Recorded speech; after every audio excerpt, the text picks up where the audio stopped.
Picture time!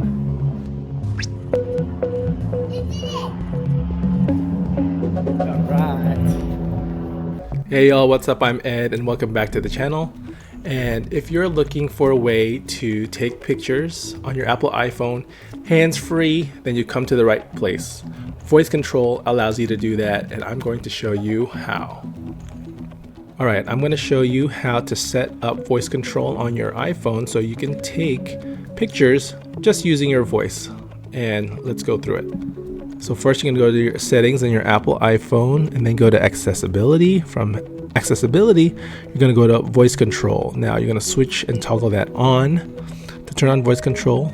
Next, you're going to go into commands and you're going to create a new command and you're going to name it anything you want. So in this case, I'm going to be naming it picture time. So this is the phrase I'm going to be saying. And then next, you go to a new gesture and you're going to create the gesture you would use on your iPhone app. And for me, I'm just going to do a swipe. That's going to take a burst photos.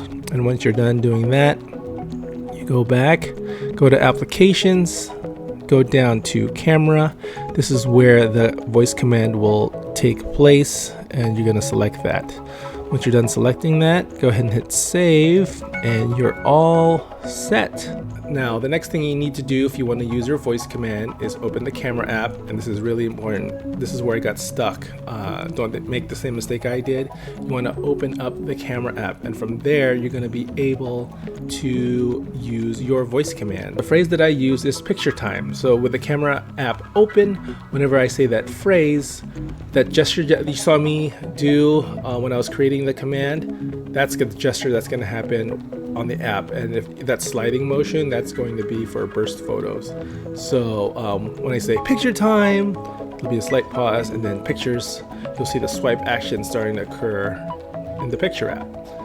That's it for this video. Please comment, like, and subscribe. Let me know if this tip worked or if it didn't work. I'd really like to know because in the beginning it didn't work for me, but the longer that I used it, the better it became. So hopefully that's the case for you. But that's all I got. Hope you enjoyed, and I'll see you next time. Peace.